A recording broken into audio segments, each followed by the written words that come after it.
The reading today is from Matthew 22:15 through 22. Then the Pharisees met together to find a way to trap Jesus in his words. They sent their disciples along with the supporters of Herod to him. "Teacher," they said, "we know that you are genuine and that you teach God's way as it really is. We know that you are not swayed by people's opinions because you don't show favoritism. So tell us, what do you think? Does the law allow people to pay taxes to Caesar or not?" Knowing their evil motives, Jesus replied, "Why do you test me, you hypocrites? Show me the coin used to pay the tax."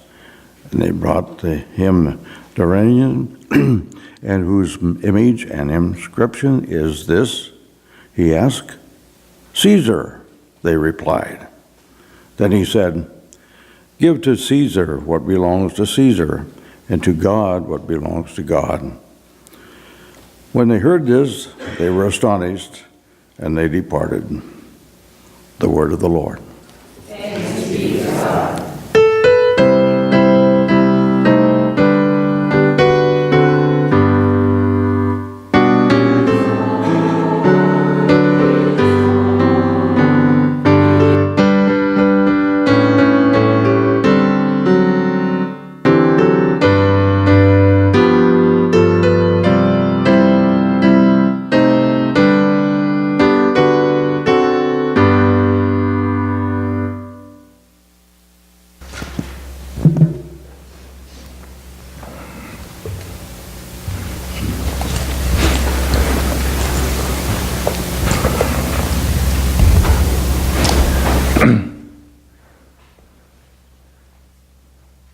So last week I said we're getting to that point where I've been here for a year, so all bets are off, right?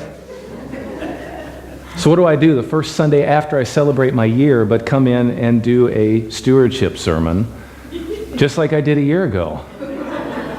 So much for all bets being off, right? But at least today, we do have a really great text to dive into. And truth be told, Janet nailed it in the children's message. This was an impossible question. So let's pause for a moment to tip our hats to the scribes because they came up with a doozy. It is not an easy one to answer, especially if you're ambushed on the spot. Do we pay taxes to Caesar? Is it right that we do so? This is a really iffy question.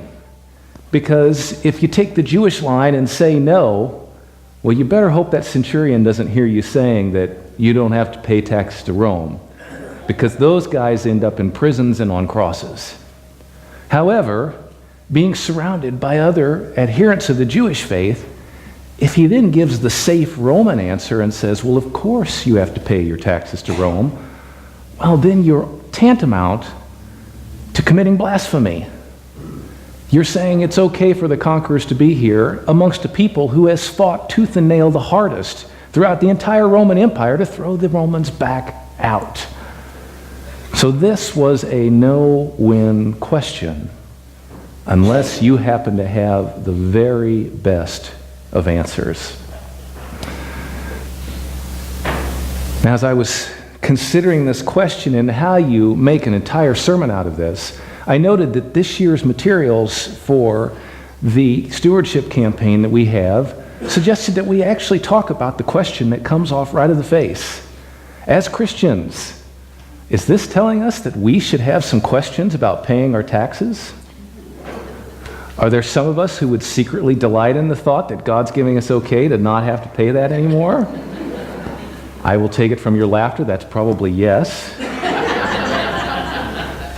I will also take it from the way the setup worked in the days of Rome that it's probably one we don't want to get too carried away with today either.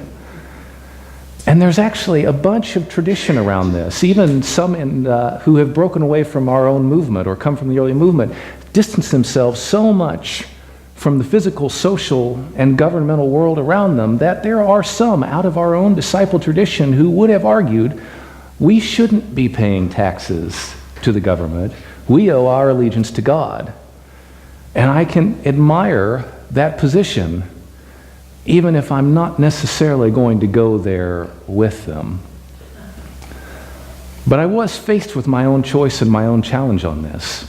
For those of you who've never had to file a tax return as a minister, count this as your blessing. There are a number of opportunities to save a little extra money at tax season as a minister, if you are willing to go through all the work and the documentation and the itemizing and the organizing. I have stacks for my tax returns over the years. What I wouldn't give for a 1040EZ if I wouldn't have had to pay so much extra for the simple file. So there's a lot of ins and outs, housing allowance. You've maybe heard some of it, you maybe haven't. But there's one more obscure opportunity in the tax code that many people don't know about. And that is, as a minister in good standing, in my case as one who was licensed at the time, you have, within the first 3 years of your ministry, under the U.S. tax code, the opportunity to opt out of Social Security on religious grounds that you find it objectionable to receive government insurance benefits. New to anyone? It was new to me. I didn't find that out till about 2 years into my ministry. I'd been paying Social Security the whole time, by myself. And I listened to this and I thought, that's really fascinating. And I was actually actively encouraged by a friend of a friend who was in the financial planning business. And he looked at me and he said, "How long have you been ministering?" I said, "Well, about 2 years now." And he said, "You still got a year, right?" "A year to what?" "A year to get out of Social Security. You can take that 6%, 6.5%, somebody help me out, I don't remember the number.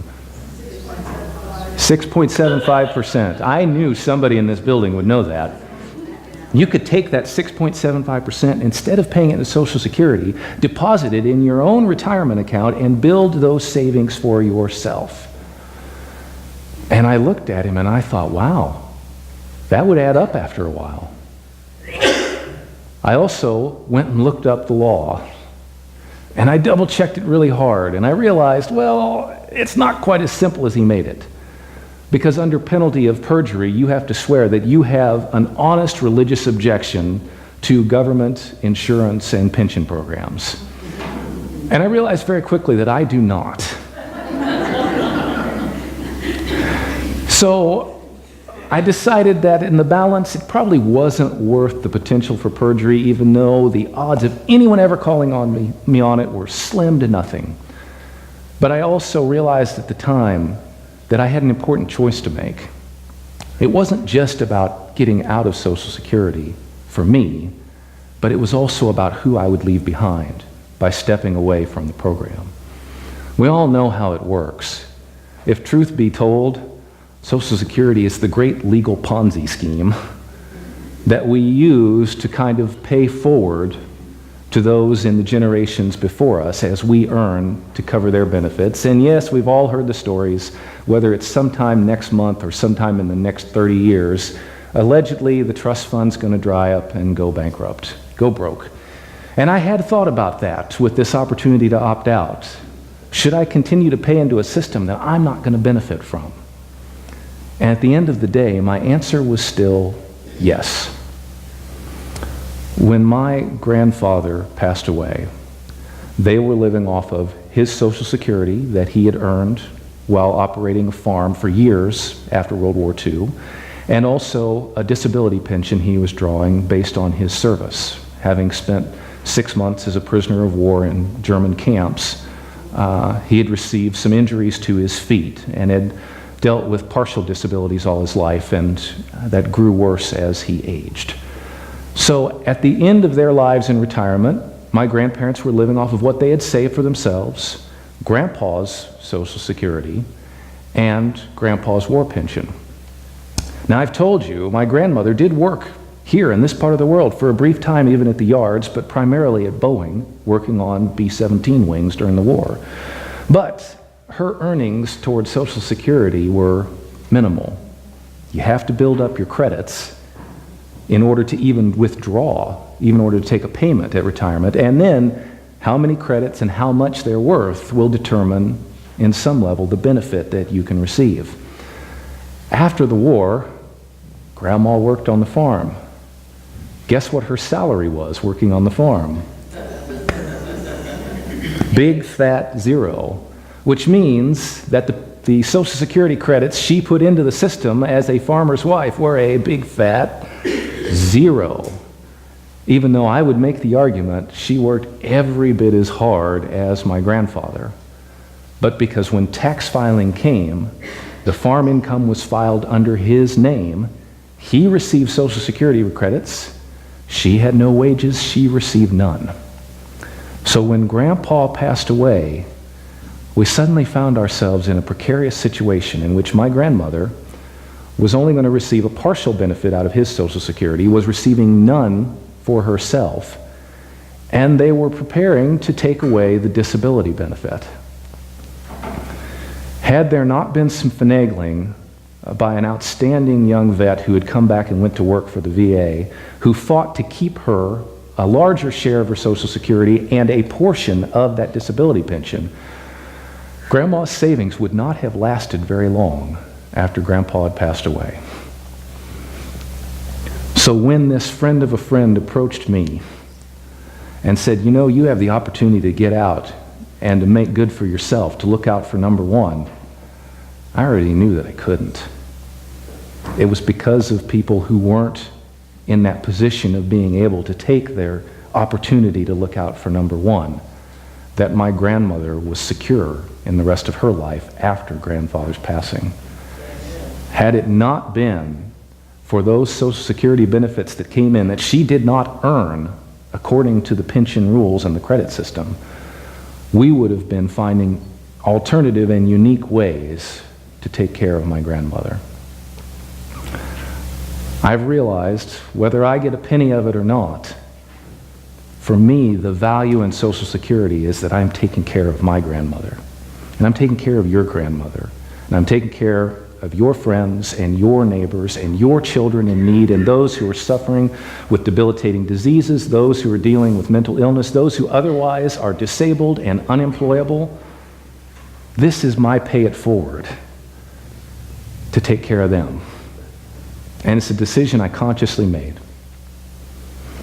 I wish you could have seen the look on this friend of a friend's face when I came back to him. I said, you know, I appreciate what you're sharing with me, but I just can't do it. And then I said, in all honesty, I'm not sure I'm even paying enough in. You'd have thought his head was going to explode at that moment. For me, the choice was clear. I had an opportunity to take care of others as well as to take care of myself. That was where I wanted to give of myself. When Jesus puts it on the line in this scripture, give to Caesar what belongs to Caesar and give to God what belongs to God, not only is he giving them the perfect answer by which they cannot trap him in their question, but he's turning it around and saying there is no perfect answer. There are just the choices that we have to make. Where are we going to make our commitments? To literally look at, will we put our money where our mouths are? To what will we give to God? To what do we owe to Caesar? To what do we owe to one another? You're probably going to get a letter this week if you haven't gotten it already. It's going to lay out the goal budget we're shooting for next year. I know you all are as excited to read it as we were to put it together. Right, Janice? Where are you at? I know you all are excited to read it. I know there are a lot of numbers on there that don't make a lot of sense. I know that it does not tell the story of who we are. It just shows the numbers. So for this week, I want to give you all the invitation. I want to extend the invitation to think about what this community has meant to you. In what ways have you seen God's love played out in this place? Is it through the caring ministry of our elders and deacons who look out for one another?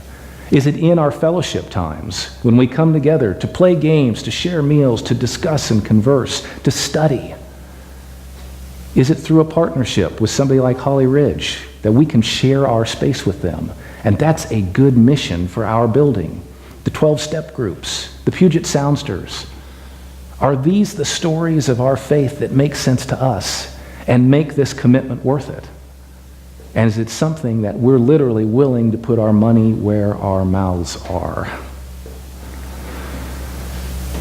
I'd rather have you look at that than the numbers, because as a minister, and being honest, I know that a big chunk of those numbers are me. And I hate standing here asking you to meet those goals. I hate it.